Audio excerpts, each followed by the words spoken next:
How the specter of communism is ruling our world.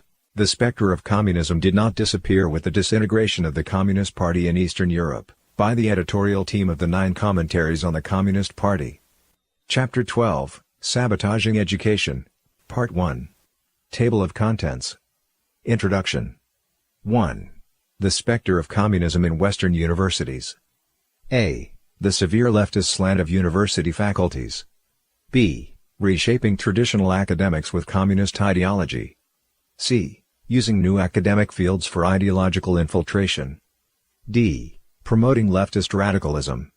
E. Denying America's great traditions. F. Struggling against the classics of Western civilization. G. Monopolizing textbooks and liberal arts.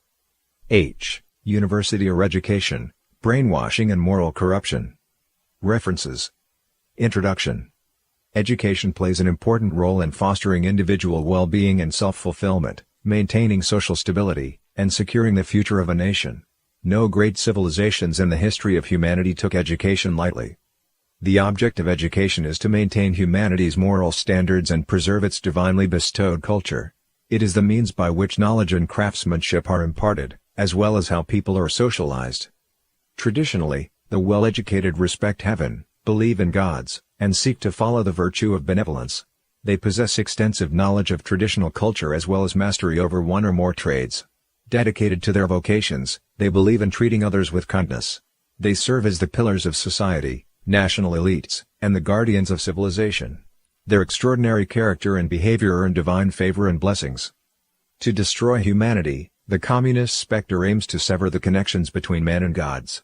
Thus ruining traditional education is an indispensable step.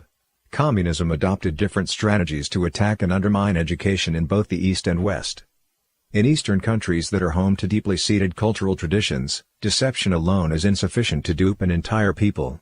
This necessitated the systematic slaughter of traditional elites, so as to physically cut off the bearers of culture from imparting their heritage to the next generation, while at the same time bombarding the rest of the population with incessant propaganda. The history and roots of Western culture are comparatively simple, giving communism fertile ground for covertly contaminating society by subverting and sabotaging Western education. In fact, the corruption of Western youth is much more severe when compared with those in China. During the 2016 U.S. presidential election, the mainstream media's long-standing vilification of conservative candidates, coupled with misleading polls conducted prior to the vote, left many in shock, particularly young college students, once the actual result of the election was announced. Following Donald Trump's victory, a ridiculous phenomenon appeared in universities around the United States. Some students felt such fear, exhaustion, or emotional trauma from the election that they demanded classes be cancelled and exams be rescheduled. In order to relieve students of their stress and anxiety, some prominent schools organized various therapeutic activities. These included playing with Play-Doh or building blocks, coloring, and blowing bubbles. Some even provided pet cats and dogs for students to console themselves with. Many universities provided students with psychological counseling, organized help groups, and established services such as post-election recovery or post-election resources and support. The absurdity of how a normal democratic process became more terrifying than a natural disaster or terrorist attack demonstrates the utter failure of the American education system. College students, who should be mature and rational, became intolerant and infantile when confronted with change and adversity. The complete breakdown of American education is one of the most distressing things to have happened to the country in the last few decades. It signals the success of communism's mission to infiltrate and corrupt Western society. This chapter focuses mainly on the United States as an example to show how education in free societies is sabotaged by communism. Readers may apply the same logic to infer how education is being undermined in other countries along similar lines. The communist infiltration of American education manifests in at least 5 areas.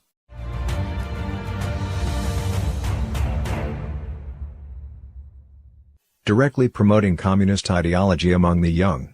Communist ideology gradually took over Western academia by infiltrating important traditional fields of study, as well as fabricating new sciences beholden to its ideological influence. Literature, history, philosophy, social science, anthropology, law study, multimedia, and other concentrations were inundated with various derivatives of Marxist theory. Political correctness became the guideline for censoring free thought on campuses.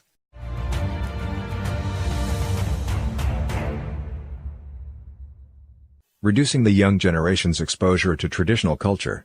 Traditional culture, orthodox thought, genuine history, and classical literature are slandered and marginalized in many different ways.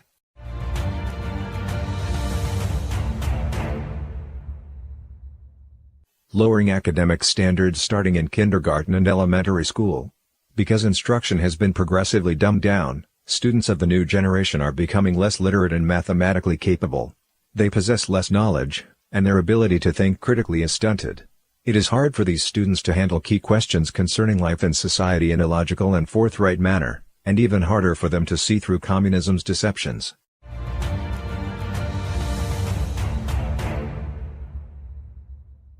Indoctrinating young students with deviated notions.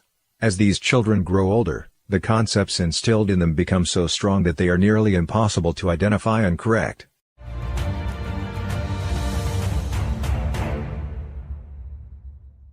Feeding students selfishness, greed, and indulgence. This includes conditioning them to oppose authority and tradition, inflating their egos and sense of entitlement, reducing their ability to understand and tolerate different opinions, and neglecting their psychological growth. Communism has achieved its objectives in nearly all of the 5 areas. Leftist ideology is the leading trend in American universities.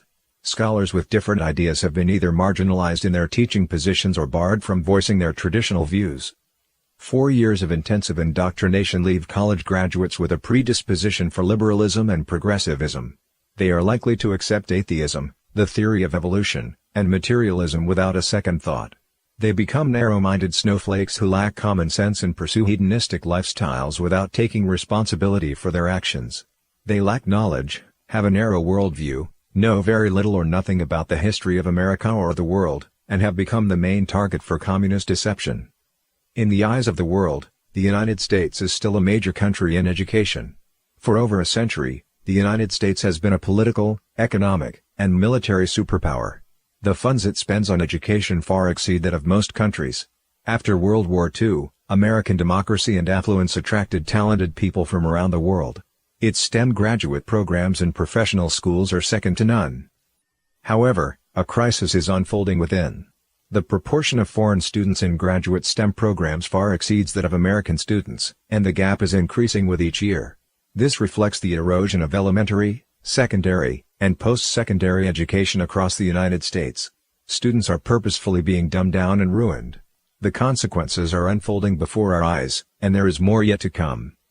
KGB defector Yuri Bezmenov, introduced in Chapter 5, described in the early 1980s how communist ideological infiltration in America was nearing completion. Even if you start right now, here this minute, you start educating a new generation of Americans, it will still take you 15 to 20 years to turn the tide of ideological perception of reality back to normalcy.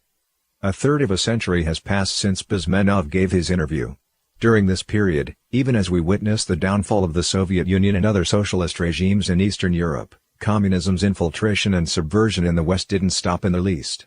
Communist elements in the West set their sights on education as a primary target. They took over the institution at all tiers, spread their influence in family education, and promoted their own twisted theories on education and pedagogy. It should be emphasized that more or less all people in the world, especially those who went to college after the 1960s, received exposure to communist influences. The humanities and social sciences are the worst affected. Most people in these fields were unknowingly indoctrinated, and only a few individuals set out to intentionally promote communist ideology. Here we expose communist aims, so people can identify them and distance themselves.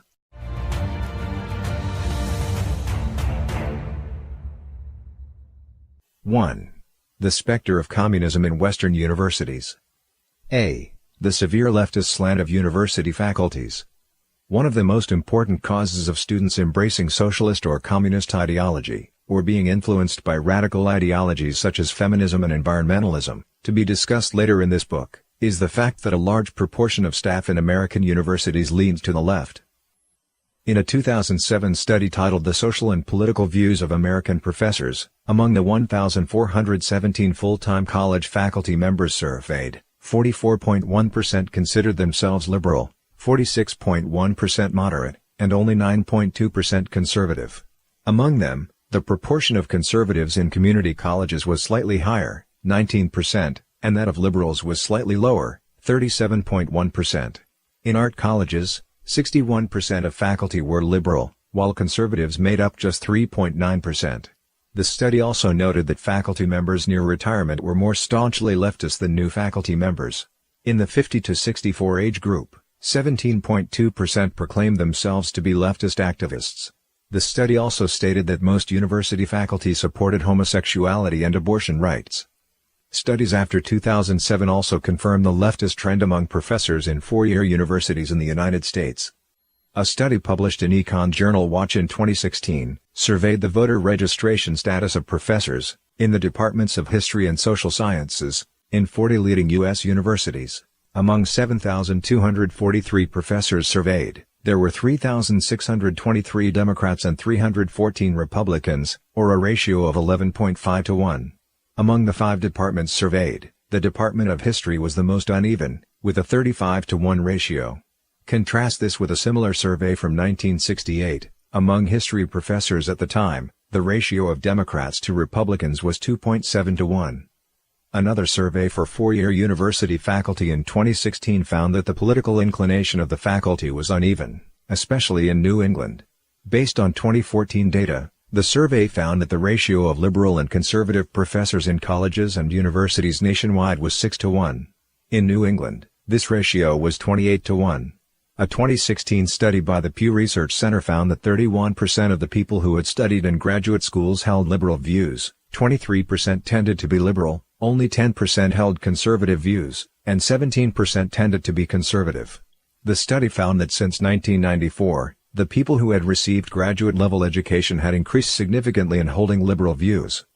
Scholars who attended a seminar at the American Enterprise Institute in 2016 said that about 18% of social scientists in the United States considered themselves Marxists, and only 5% considered themselves conservative. Senator Ted Cruz once commented on the law school of a prestigious school he had attended. There were more self-declared communists in the faculty than there were Republicans, he said. If you asked them to vote on whether this nation should become a socialist nation, 80% of the faculty would vote yes, and 10% would think that was too conservative. Communism began its penetration of American education from the time it took root in the United States. Since the beginning of the 20th century, many American intellectuals have accepted communist ideas or the Fabian socialist variant. The 1960s counterculture movement produced a large number of young anti-traditional students. In these people's formative years, they were influenced greatly by cultural Marxism and Frankfurt School theory. In 1973, after President Nixon withdrew American troops from the Vietnam War, student groups associated with the anti-war movement began to fade into obscurity, as the main reason for protest was gone. But the radicalism brewed by these large-scale student movements did not disappear. Radical students went on to pursue graduate studies in the social and cultural fields, in journalism, literature, philosophy, sociology, education, cultural studies, and the like. Having received their degrees, they began careers in the institutions with the most influence over society and culture, such as universities, news media, government agencies, and non-governmental organizations. What guided them at the time was mainly the theory of the Long March through the institutions proposed by Italian Marxist Antonio Gramsci. This Long March aimed to alter the most important traditions of Western civilization. The Frankfurt School philosopher Herbert Marcuse was regarded as a spiritual godfather by rebellious Western students. In 1974, he asserted that the New Left did not die, and it will resurrect in the universities. In fact, the New Left had not only managed to survive, its long march through the institutions was massively successful. As one radical professor wrote, "After the Vietnam War, a lot of us didn't just crawl back into our literary cubicles, we stepped into academic positions. With the war over, our visibility was lost, and it seemed for a while, to the unobservant, that we had disappeared. Now we have tenure, and the work of reshaping the universities has begun in earnest." The term tenured radicals was coined by Roger Kimball in his book of the same name, published in 1989. The term referred to the radical students who had been active in the anti-war, civil rights, or feminist movements of the 1960s and later entered universities to teach and obtain tenure in the 1980s. From there, they inculcated students with their system of political values and created a new generation of radicals. Some of these new radicals became department heads and deans. The purpose of their scholarly work is not to explore the truth, but to use academia as a tool for undermining Western civilization and traditions. They aim to subvert mainstream society and the political system by producing more revolutionaries like themselves. Once tenured, professors can participate in various committees and have considerable say in recruiting new faculty members, setting academic standards, selecting topics for graduate theses, and determining the direction of research. They have ample opportunity to use their power to exclude candidates who do not conform to their ideology. For this reason, more traditionally minded individuals who teach and do research according to traditional concepts are being steadily marginalized. As professors of the older generation retire, those who replace them are mostly leftist scholars who have been indoctrinated with communist ideas. Gramsci, who coined the Long March through the institutions, divided intellectuals into two camps, traditional intellectuals and organic intellectuals. The former are the backbone of maintaining traditional culture and social order, while the organic intellectuals, belonging to the newly emerging classes or groups, play a creative role in the process of fighting for hegemony in their classes or groups. The proletariat uses organic intellectuals on its path to seizing cultural and eventually political hegemony. Many tenured radicals define themselves as organic intellectuals who oppose the current system. Like Gramsci, they follow the Marxian axiom, the philosophers have only interpreted the world, in various ways. The point, however, is to change it. In this way, education for the left is not about imparting the essence of knowledge and human civilization, but for priming students for radical politics, social activism, and social justice. After graduation and upon joining society, they vent their dissatisfactions with the current system by rebelling against traditional culture and calling for destructive revolution. B. Reshaping traditional academics with communist ideology. Marxism-Leninism is the guiding ideology for every subject in communist countries, while in the West, academic freedom is a core focus. Aside from ubiquitous moral standards and academic norms, there shouldn't be any bias in favor of particular intellectual trends. But since the 1930s, socialism, communism, Marxism, and the Frankfurt School have entered American colleges in force, severely altering the humanities and social sciences.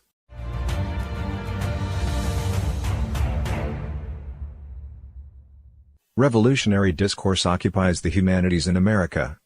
In his book The Victim's Revolution, The Rise of Identity Studies and the Closing of the Liberal Mind, Bruce Bauer asked Alan Charles Kors, a historian at the University of Pennsylvania, about the three people he thought to have the deepest influence on the humanities in the United States. With hardly a pause, Kors named three books: Antonio Gramsci's Prison Notebooks, Paulo Freire's Pedagogy of the Oppressed, and Frantz Fanon's The Wretched of the Earth.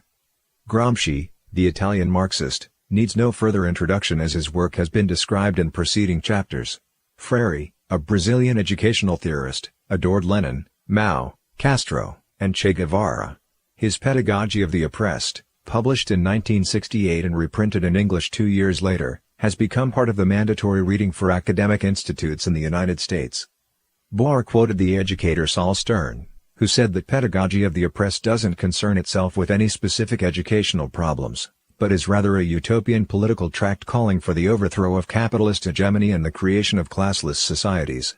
Freire's work does no more than repeat a certain point of view, which is that there are only two kinds of people in the world, the oppressor and the oppressed. The oppressed should, then, reject their education, be awakened to their miserable circumstances, and aroused to rebellion.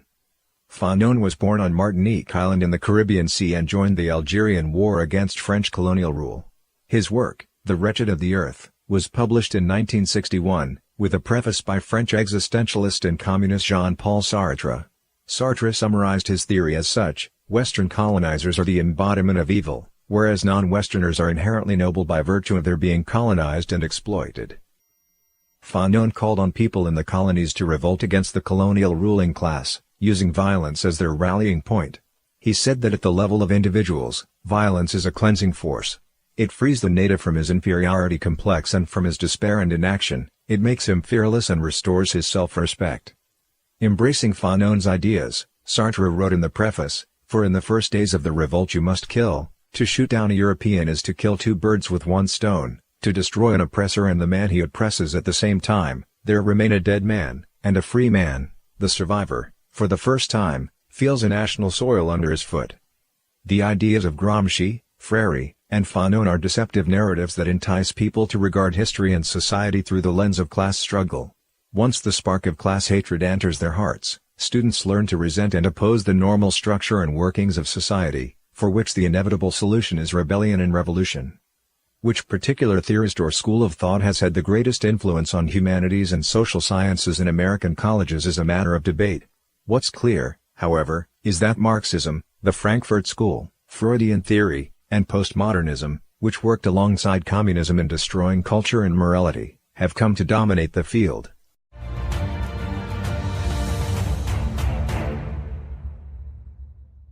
Communist theory permeates academia. Since the 1960s, the discipline of literary research in the United States has experienced a fundamental paradigm shift across its various subfields, such as English, French, and comparative literature. Traditionally, literary critics appreciated the moral and aesthetic values of classic works, considering literature an important resource for broadening the reader's horizons, developing their moral character, and cultivating their intellectual taste. As a matter of principle, academic literary theory is secondary to the literature itself, serving as an aid to its comprehension and interpretation. Infused with the popular trends in philosophy, psychology, and culture, various types of new literary theories emerged in the academic community during the height of the counterculture movement in the 1960s.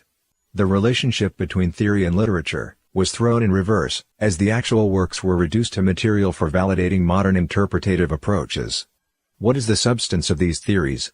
Taken together, they make a mess of the traditional academic disciplines, such as philosophy, psychology, sociology, and psychoanalysis, in their slanted depiction of society and culture. As literary theorist Jonathan Culler put it, theory is often a pugnacious critique of common-sense notions, and further, an attempt to show that what we take for granted as common sense is, in fact, a historical construction, a particular theory that has come to seem so natural to us that we don't even see it as a theory. In other words, modern academic theories belittle, reverse, and destroy the understandings of right and wrong, good and evil, beauty and ugliness that come from the traditional family, religious faith, and ethics, while replacing them with a sinister system devoid of positive values.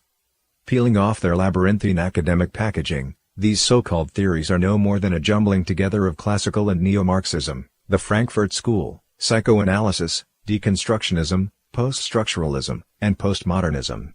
Together they form an axis that aims to destroy the foundations of human civilization and serves as a camouflage for communism to steal into Western academia. Since the 1960s, communism has made rapid breakthroughs in areas such as literature, history, and philosophy, establishing its dominance in the humanities and social sciences. Theory, as has been discussed, is more or less the same thing as critical theory. Its permutations include the newly emerged critical studies of law, race, gender, society, science, medicine, and the like. Its pervasiveness is a manifestation of communism's successful expansion to the academic and educational fields, corrupting youth with deviated thought and laying a path for the eventual destruction of humankind.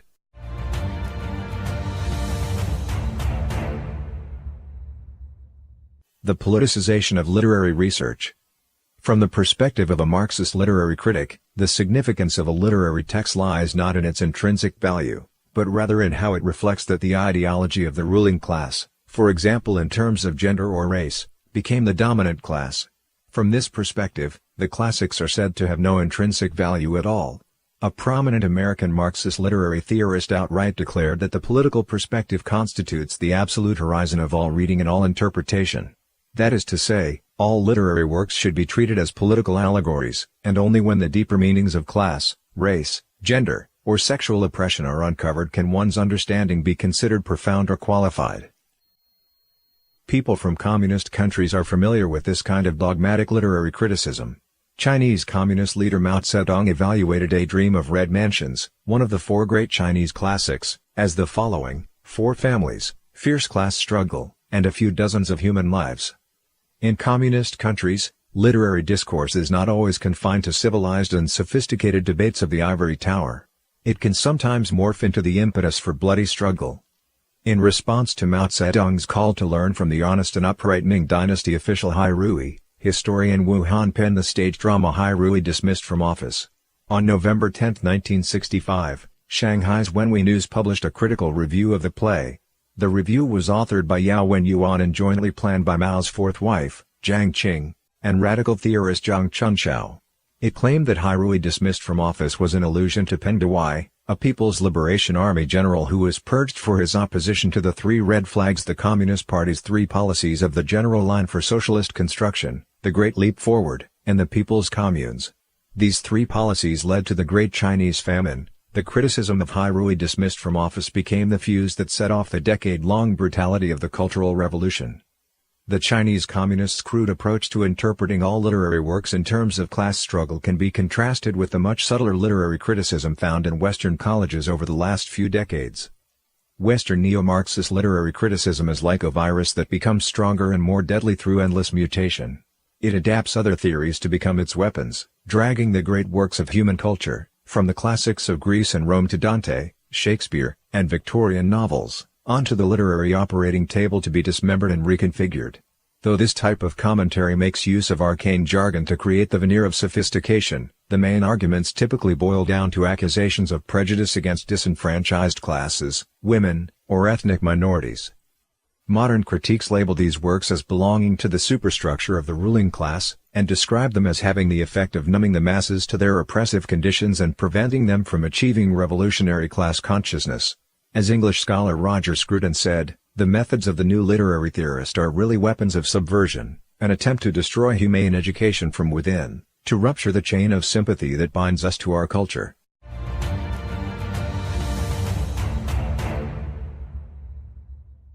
The Marxist theory of ideology. Ideology is a core concept in the Marxist-influenced humanities. Marx viewed morality, religion, and metaphysics collectively as ideology.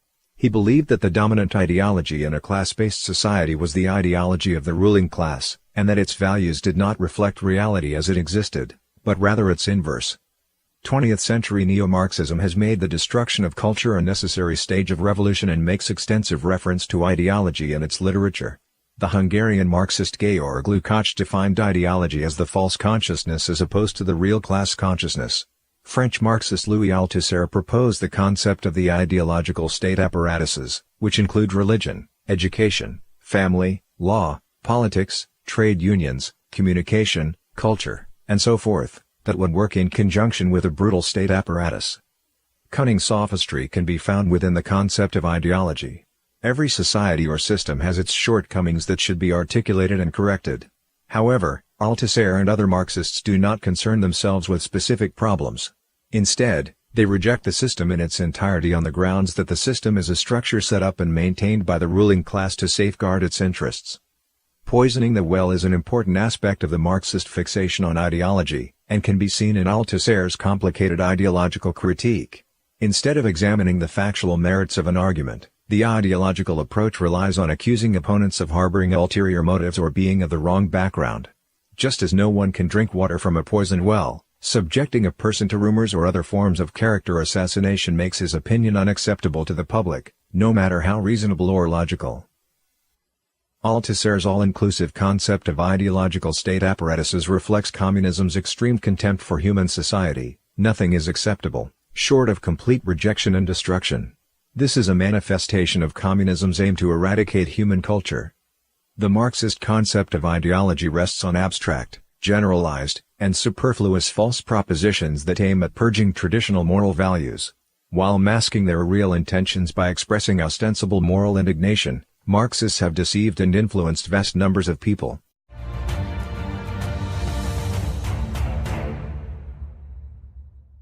Postmodern Marxism. In the wake of the 1960s, a group of French philosophers created what soon became the most powerful ideological weapon for Marxism and communism in the American academic community. Representative among them are Jacques Derrida and Michel Foucault, and recent data provides some picture of their influence today. In 2007, Foucault was the most cited author in the humanities, with 2,521 citations. Derrida ranked third, having been cited 1,874 times. There have been eye-opening observations made about the relationship between postmodernism and Marxism. We find it apt to refer to them collectively as postmodern Marxism. The fact that language possesses ambiguous and multifaceted layers of meaning, and that a text may have different interpretations, has been common knowledge since at least the time of the ancient Greeks and pre-imperial China. Derrida's theory of deconstruction is an elaborate deception that combines atheism and relativism and works by exaggerating the ambiguity of language, to break down texts even in which the meaning is clear and well defined. Unlike conventional atheism, Derrida expressed his views in the language of philosophers. As a result, his viewpoints are not only destructive to the idea of God, but also to the concepts of rationality, authority, and meaning as associated with traditional beliefs, as theorists aligned with Derrida carry out their deconstruction of these terms. Having deceived many people with its veneer of intellectual depth, deconstructionist theory went rampant throughout the humanities and took its place as one of communism's most potent tools for destroying faith, tradition, and culture. Michel Foucault once joined the French Communist Party. The essence of his theory revolves around the notion that there is no truth, only power. Since power monopolizes the right to interpret truth, anything that purports truth is hypocritical and untrustworthy. In his book Discipline and Punish, Foucault asked the following question: is it surprising that prisons resemble factories, schools, barracks, hospitals, which all resemble prisons? In equating the indispensable institutions of society with prisons and calling on people to overthrow these prisons, Foucault lays bare the antisocial nature of his theory. Armed with the weapons of deconstruction, Foucault's theory, and other critical theories, scholars have stigmatized tradition and morality by relativizing everything. They thrive on axioms like all interpretation is misinterpretation, there is no truth, only interpretations, or there are no facts, only interpretations. They have relativized the understanding of basic concepts such as truth, kindness, beauty, justice, and so on, and then discarded them as trash. Young students entering the faculties of liberal arts dare not question the authority of their instructors. Staying clear-minded under the sustained ideological bombardment that follows is harder still. Once scared to the study of postmodern Marxist theory, it is difficult to get them to think in any other way. This is a major means by which communist ideology has been able to run amok in the humanities and social sciences.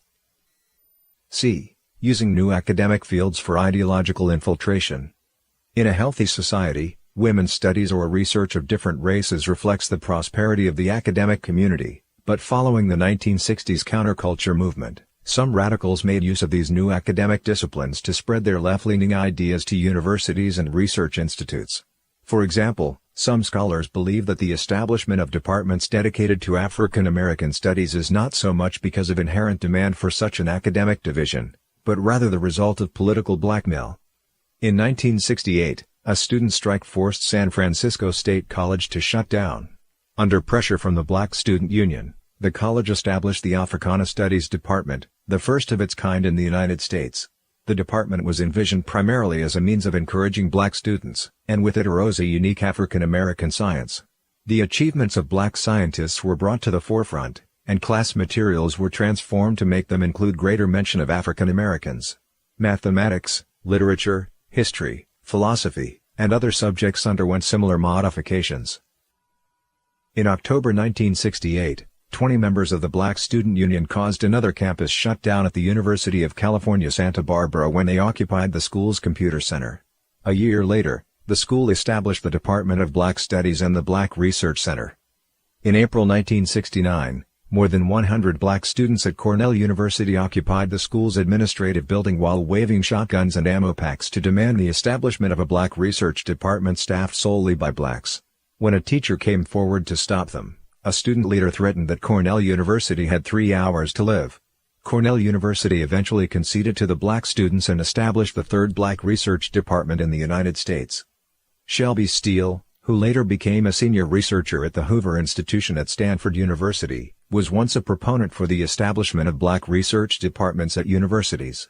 He said that university leaders had such a strong sense of white guilt that they would agree to any request from the representatives of black student unions. At the same time, women's studies, Latin American studies, gay studies, and so forth were introduced to American universities and are now ubiquitous. The basic premise of women's studies is that sex differences result not from biological differences but instead are social constructs. Due to the alleged long-term suppression of women by men and patriarchy, the mission of women's studies is to trigger female social consciousness, bringing overall social change and revolution according to this perspective. A feminist professor at the University of California, Santa Cruz grew up in a famous communist family. She proudly displayed her credentials as a communist and a lesbian activist. Since the 1980s, she had been teaching feminism and regarded her sexual orientation as a kind of lifestyle to arouse political consciousness. Her inspiration for becoming a professor was because a fellow communist had told her it was her mission to do so. In a public statement, she said that teaching became a form of political activism for me. She founded the Department of Feminist Studies at the University of California, Santa Cruz. In one of her syllabi, she wrote that female homosexuality is the highest form of feminism. The University of Missouri has designed its courses to prime students to see the issues of feminism, literature, gender, and peace from the position of the left. For example, a course called Outlaw Gender sees the sexes as artificial categories produced by a particular culture, rather than being naturally produced. Only one viewpoint was instilled in students: the narrative of gender-based oppression and discrimination against multiple gender identities. As discussed in Chapter 5, the anti-war movement in the Western world following World War II was heavily influenced by communist infiltrators. In recent decades, a new subject, peace studies, has emerged in American universities.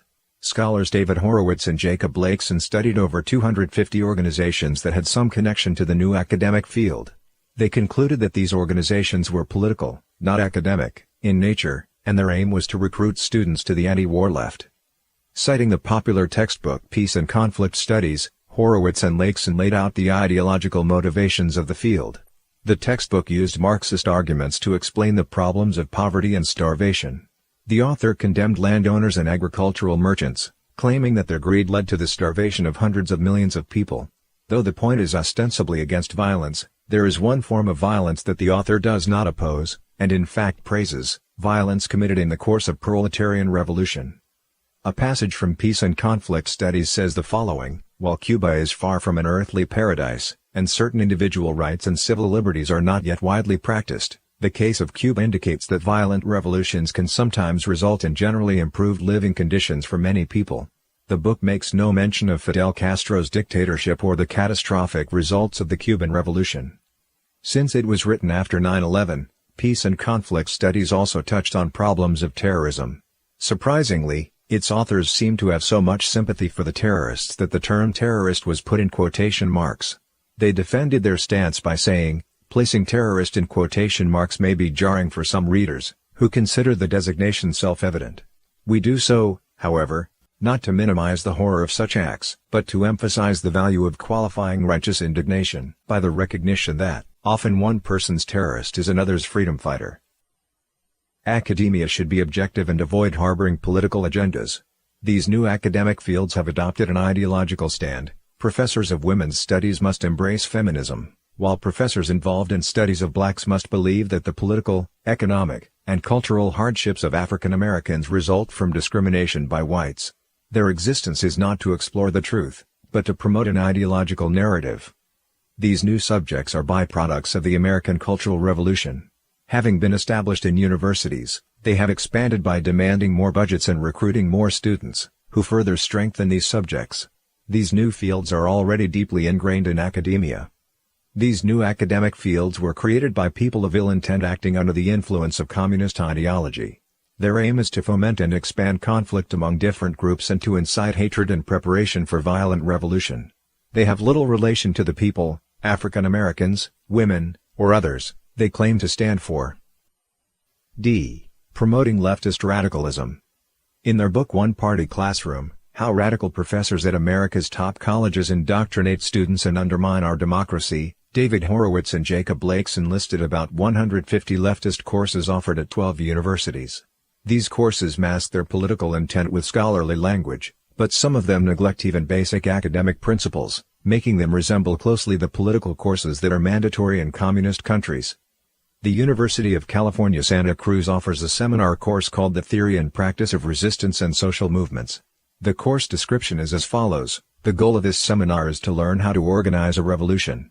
We will learn what communities past and present have done and are doing to resist, challenge, and overcome systems of power including, but not limited to, global capitalism, state oppression, and racism.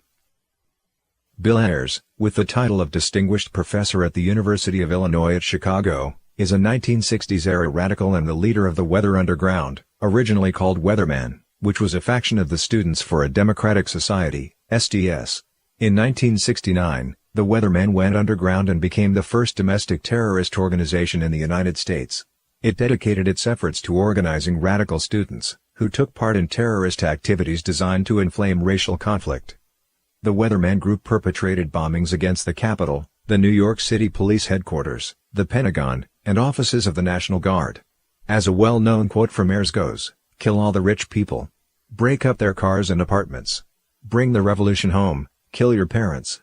Ayers's academic publications are consistent with his resume. In his writings he argues that we must overcome our prejudices concerning violent juvenile offenders.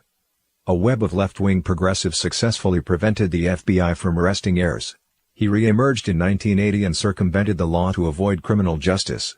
He became a faculty member at the University of Illinois Chicago, where he studies early childhood education. His political views were unchanged, and he has shown no remorse for his terrorist attacks. Ayers successively became associate professor, and eventually reached his current standing of distinguished professor. He also received the title of Senior University Scholar, the institution's highest honor. Each title Ayers received was the result of a joint decision on the part of his colleagues in the department. This itself reflects the university's tacit acknowledgement and support for his terrorist past. Denying America's great traditions. A group of politically engaged students on the campus of Texas Tech University conducted a survey on campus in 2014 asking 3 questions: who won the Civil War? Who is our vice president? And who did we gain our independence from? Many students had no idea what the answers were, though they should be common knowledge.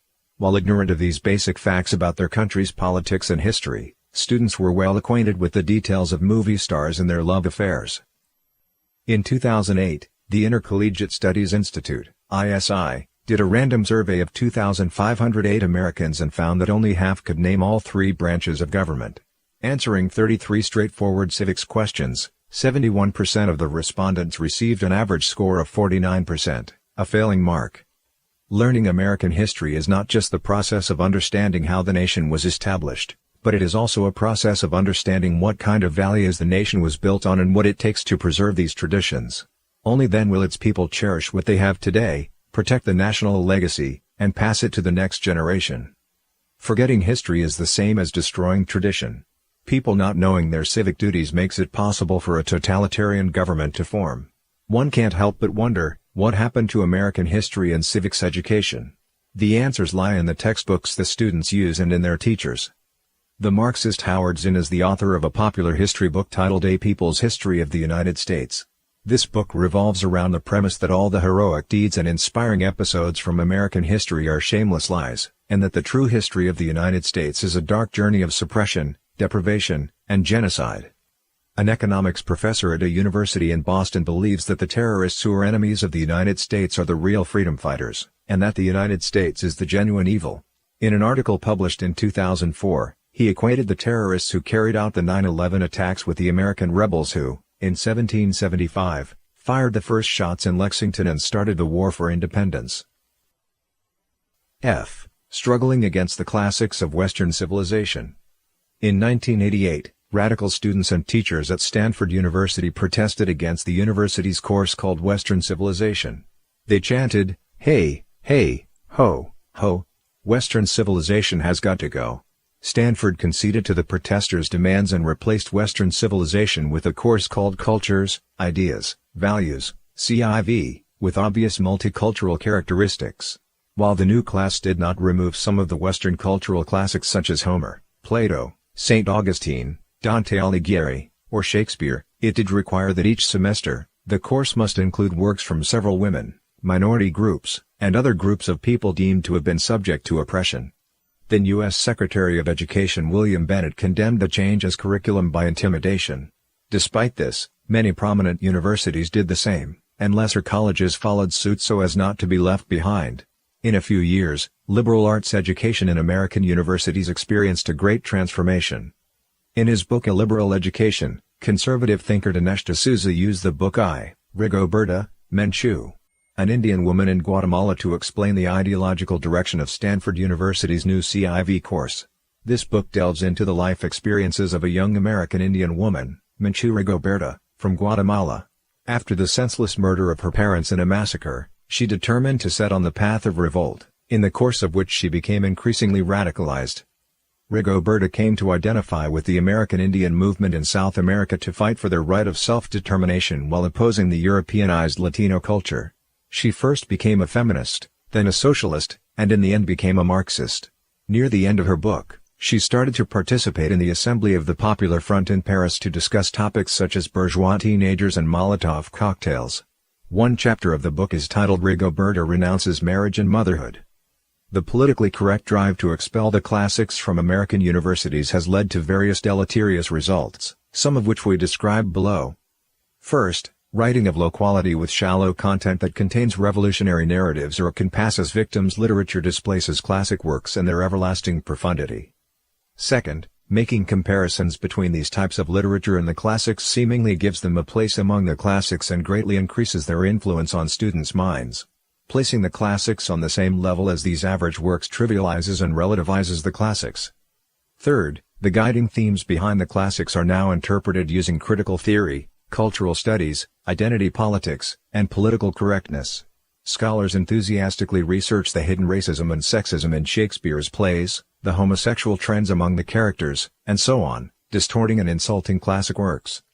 Fourth, students inculcated with this kind of mental attitude find the noble characters, great accomplishments, and moral lessons depicted in the classics hard to believe, and instead develop the instinct of seeing them in a negative and cynical light. In traditional literary education, the main themes conveyed in the classics are mostly about universal love, justice, loyalty, courage, the spirit of self-sacrifice, and other moral values. Historical education revolves around major events concerning the establishment and development of the nation and its fundamental values. Because the classics of Western literature are nearly all written by white European men, leftists take up the banners of multiculturalism and feminism to insist that people read literature by women, people of color, and so on. As for the teaching of history, modern education favors describing a country's historical path as entirely dark, filled with slavery and exploitation of women and other minority groups. The object is no longer to recall the traditional legacy, but to instill a feeling of guilt toward women and minorities. People have only a limited amount of time that they can reasonably use for reading. When education is purposely designed to emphasize politically correct works, the time people can spend on reading the classics is reduced. The result is that generations of students are detached from the origins of their culture, especially the value system that originates from religious faith and is passed down through culture. The culture of each and every race originates from the divine. It can be diverse, but must not be mixed. The mixing of a culture means the destruction of the links between the race to which the culture belongs and the divinities that created it. G. Monopolizing textbooks and liberal arts. Economist Paul Samuelson described the power of textbooks. I don't care who writes a nation's laws, or crafts its advanced treaties, if I can write its economics textbooks. Textbooks, which have a large circulation and carry an authoritative voice, can exert a tremendous influence on students. Whoever writes the textbooks has the keys to shaping the impressionable minds of the young. After radical scholars and professors received tenure and reputation, they gained control over the university publication offices and committees. They used their powers to load teaching materials with their ideologies and force-feed them to their students. In some academic fields, the textbooks and required reading chosen by the professors contain more works of Marxism than any other school of thought. The aforementioned A People's History of the United States by Howard Zinn is required reading for many history, economics, literature, and women's studies majors.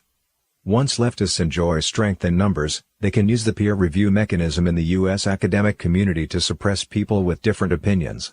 A paper that challenges left-wing ideologies is bound to be rejected by leftists and their colleagues. Many journals in the humanities are guided by critical theory and filled with obscure technical jargon, while the main theme is to reject the divine, reject traditional culture, and incite revolutions to overturn the current social, political, and economic order. There is one category of scholarship that aims to prove that all traditional morals and standards, including even the scientific process, are social constructs whose purpose is to safeguard the power of the ruling class by forcing their norms on the whole society. In 1996, New York University physics professor Alan Sokal published a paper in Social Text, Duke University's Cultural Studies Journal. His paper was titled Transgressing the Boundaries, Towards a Transformative Hermeneutics of Quantum Gravity. Citing 109 footnotes and referencing 219 sources, the paper argued that quantum gravity was made up by society and language.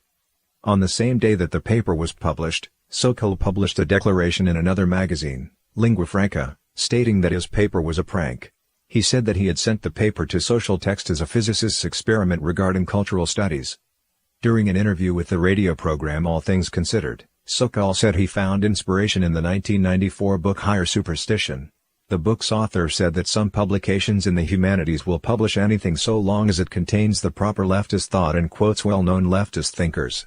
Sokal tested this by filling his paper with leftist ideologies, pointless citations, and complete nonsense. Sokal later wrote, "The results of my little experiment demonstrate, at the very least, that some fashionable sectors of the American academic left have been getting intellectually lazy. The editors of Social Text liked my article because they liked its conclusion, that the content and methodology of postmodern science provide powerful intellectual support for the progressive political project. They apparently felt no need to analyze the quality of the evidence, the cogency of the arguments, or even the relevance of the arguments to the purported conclusion." Sokal's satirical approach highlighted the dearth of academic principle or credibility in the fields of critical theory and cultural studies. By looking at the journal titles at the annual meetings of large-scale U.S. academic associations, the last few decades of communist penetration into the social sciences is clear to see. The Modern Language Association is the largest of such societies, with 25,000 members who consist mainly of professors and scholars in the fields of modern language research and education. More than 10,000 join the association's annual conference. A large portion of the papers listed on the association's website utilize the ideological framework of Marxism, the Frankfurt School, deconstruction, post-structuralism, and other deviant theories. Others use feminism, gay research, identity politics, and other radical trends. Similar organizations, including the American Sociological Association, reflect much the same, though to varying extents. American universities have a tradition of liberal arts education, and some humanities courses are required regardless of the students' majors. Today, required courses are mostly taught by professors in the areas of literature, history, philosophy, and social sciences. American scholar Thomas Sowell has noted that, as the term implies, required courses leave students with no alternative to the professors who more often than not use their classrooms as opportunities to spread their leftist ideologies, even using grades as an incentive to have students accept their views. Students who dare challenge a professor's views are punished with lower grades. The Marxist views of these humanities and social science professors not only corrupt students in their academic fields, but affect almost the entire student body. College students wish to be respected as adults, but both their knowledge and practical experience is limited. In the relatively closed environment of the university, few of them suspect that their respected professors would take advantage of their innocence and trust to instill in them a set of completely wrong and damaging ideologies and values. Parents pay high tuition for their children to master the knowledge and skills they will use as a basis for finding their place in society. How could they imagine that their children are actually being robbed of their invaluable years, and instead being transformed into followers of radical ideologies that will affect them the rest of their lives? Generation after generation of youth has entered this education system that has been heavily infiltrated by the specter of communism. They study textbooks penned by leftists and internalize their deviated theories, hastening the decline of culture, morals, and humanity. University or education, brainwashing and moral corruption. With the growth of Marxist ideology throughout universities, campus policy since the 1980s has increasingly focused on preventing offensive remarks, especially when it comes to offending women or ethnic minorities. According to American scholar Donald Alexander Downs, from 1987 to 1992, about 300 U.S. universities implemented policies for the regulation of speech, creating a paralegal system of prohibition forbidding language deemed offensive in regards to sensitive groups and topics. Those who support these prohibitions may mean well, but their actions lead to a ridiculous outcome as ever greater numbers of people claim the right not to be offended for any reason. In fact, no such right exists according to law, but the prominence of cultural Marxism has allowed anyone to claim association with oppressed groups, citing reasons such as culture, ancestry, skin color, gender, sexual orientation, and so on. Administrative staff at universities have consistently afforded privileged treatment to those who claim victimhood. According to Marxist logic, the oppressed are morally correct in all circumstances, and many people do not dare to question the authenticity of their claims. This absurd logic is based on twisting the criteria for judging what is moral. As group identities and sentiments intensify, in Leninism and Stalinism, this is called a high level of class consciousness. People unconsciously abandon the traditional standards of good and evil, replacing them with groupthink.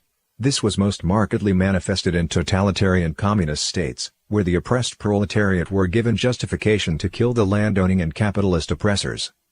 The trend of making arbitrary claims of offensive or discriminatory language was started by cultural Marxist scholars, who fabricated a series of new concepts for expanding the definition of discrimination. Among these are ideas like microaggressions, trigger warnings, safe spaces, and so on. University administrators introduced corresponding policies and mandatory education, such as sensitivity training and diversity training. Microaggression refers to an implicit nonverbal offense that one encounters in daily life, with the supposed offenders perhaps being completely unaware of its implications. This kind of unintentional offense or ignorance is labeled insensitive. Leninism or Stalinism would deem this to be low social consciousness. Sensitivity training has become a major aspect of acclimating incoming college freshmen. Students are told what can't be said and which clothes can't be worn, lest they commit a microaggression in violation of university regulation. On some campuses, the phrase "Welcome to America" cannot be said because it may constitute discrimination and is considered microaggression. It could offend ethnic groups that have historically suffered unfair treatment in the United States, such as Native Americans, Africans, Japanese, and Chinese.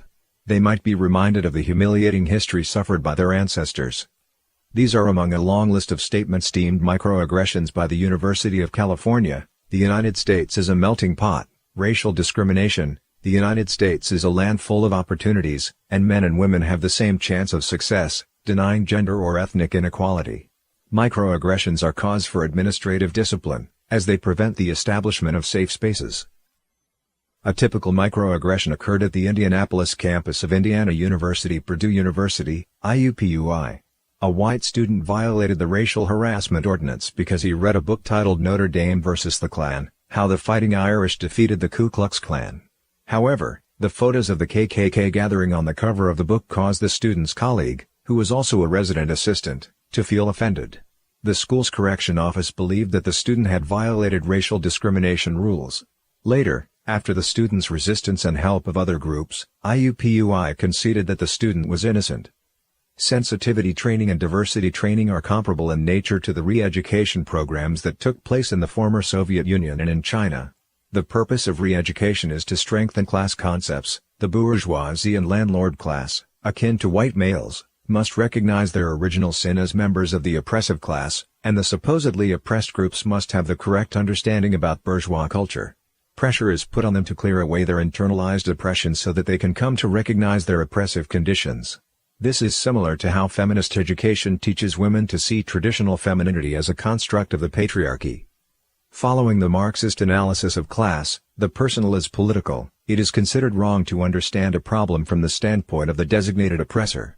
Therefore, to reform the worldview and completely follow the Marxist program, words and actions that deny the class oppression or class struggle are punished severely. Sensitivity training is held to fully reveal social injustice, to reorient the standpoint of oppressed groups, women, ethnic minorities, homosexuals, and so on.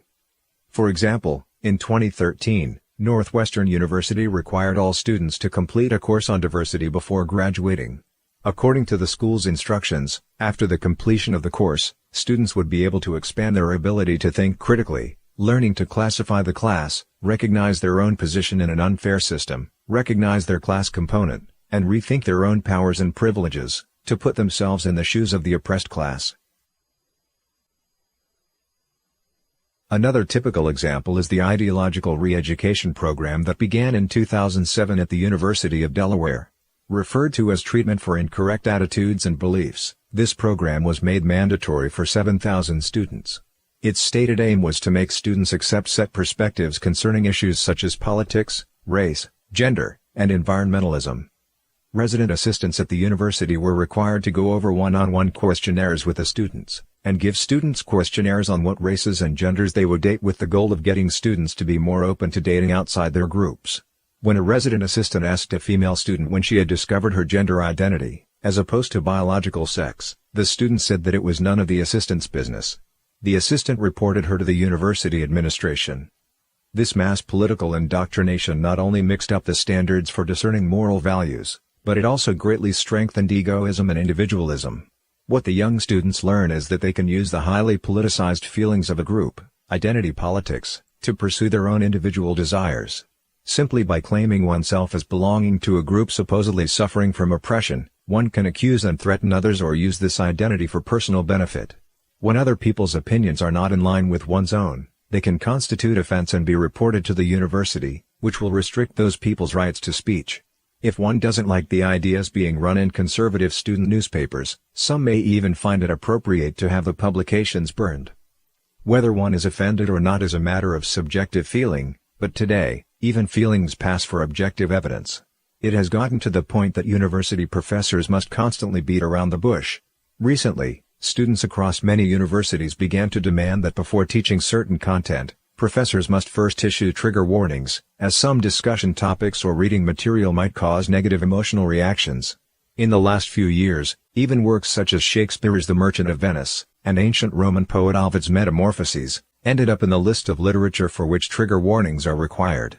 Some universities even recommend that works deemed to trigger some students' emotions be avoided as much as possible. Many students growing up under this kind of atmosphere have easily hurt egos and try their utmost to avoid feeling offended. The group identity, that is, another version of the class consciousness preached by communism, that is promoted on campuses, leaves students ignorant of independent thought and personal responsibility.